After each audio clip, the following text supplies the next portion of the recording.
So I saw Superman early at AMC on IMAX since I used Amazon Prime, a web service founded by the real-life Lex Luthor to get tickets. Anyway, I've been anticipating this film for a while since it's the first movie in the DCU. It's also the first Superman film to take place in a world where other heroes exist before him. That's not the main reason I am hyped though. The main reason I wanted to see this movie is because it has the feature film debut of iconic DC Comics character Baby Joey. That's why he's the GOAT!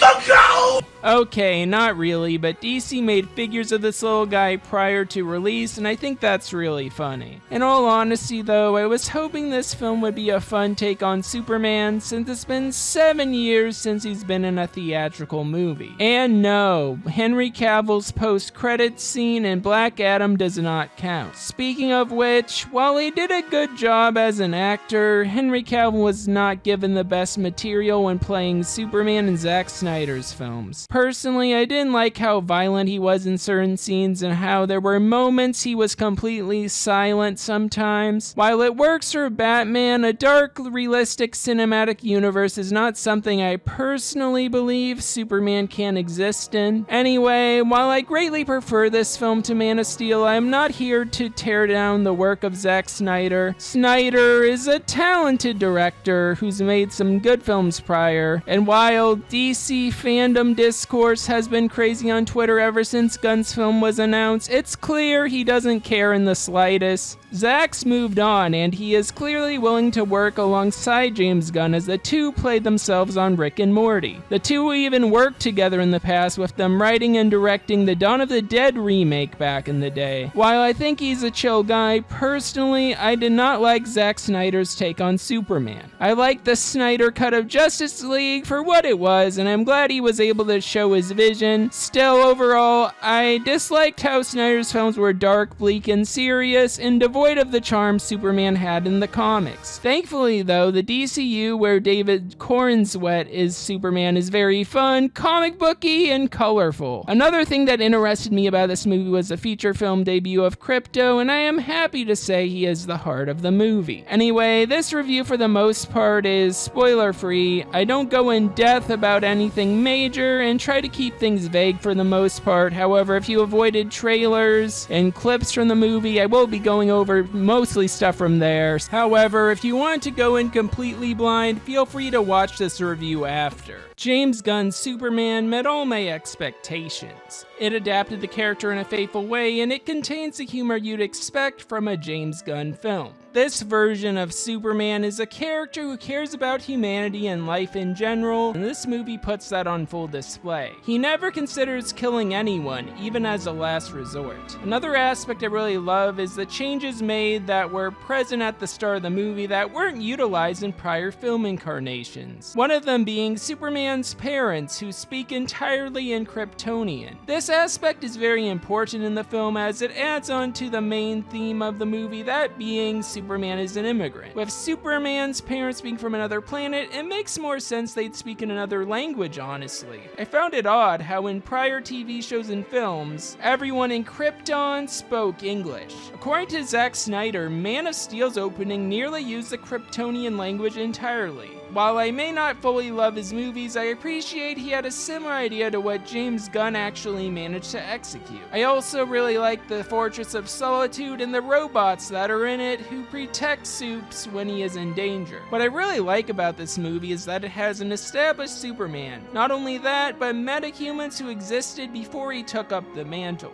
The film makes it abundantly clear that Superman cares about doing the right thing, to the point he stops an entire war off screen before the movie even starts.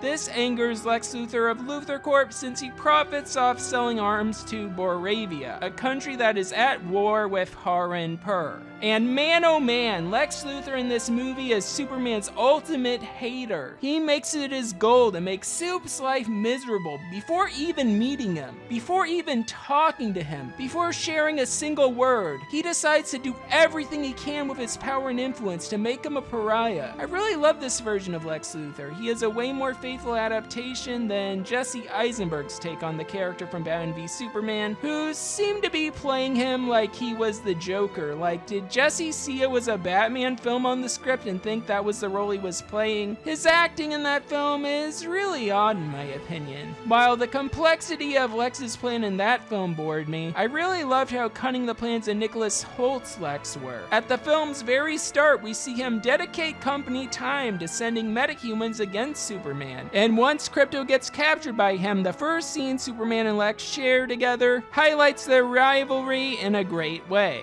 He's just a dog. I don't know what dog you're talking about. Ugly dog in a cape.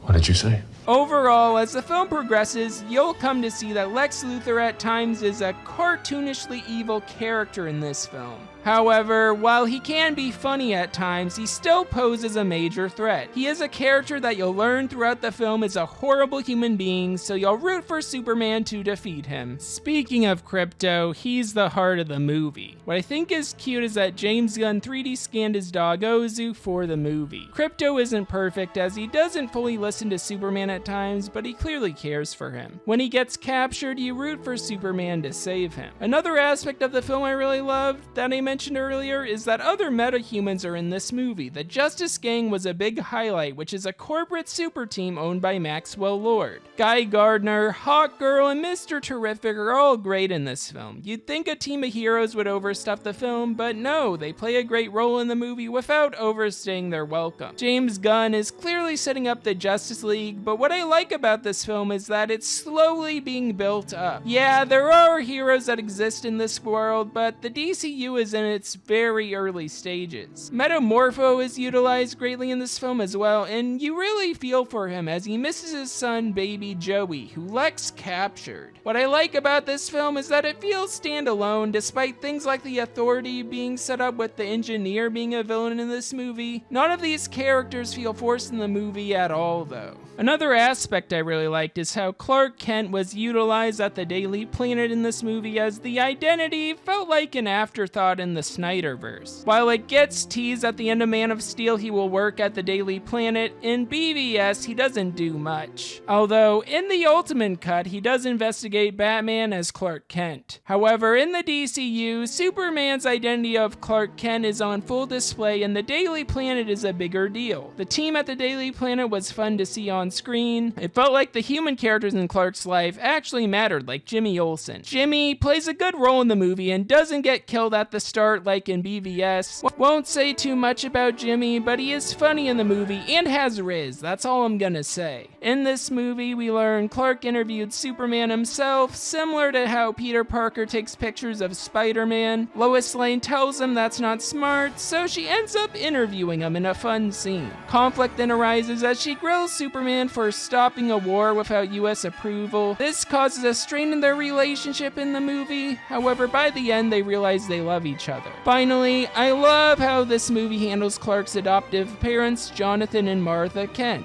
Unlike in Man of Steel, Clark has both his parents in this movie, which I love, and you can tell they are from Kansas. They are what motivates Superman to be a hero when he doubts himself after the city of Metropolis turns against him. Finally, I want to state that Superman did not suddenly turn quote-unquote woke like all the grifters are saying because James Gunn called Superman an immigrant. There's this misconception that's being thrown around that Superman cares solely about the USA, with his slogan formerly being Truth, Justice, and the American Way. It's now Truth, Justice, and a Better Tomorrow, a change which had them upset prior. A lot of people are uploading anti-woke slop content about how this movie will fail, and that definitely isn't the case. In fact, the early showing I was in was sold out. I don't know why people are suddenly surprised when he fought the KKK in a miniseries a few years back. The film is a faithful adaptation. I could care less what joyless, media, illiterate people online think because this movie was a really fun watch. The film even has a line at the end about the right and left division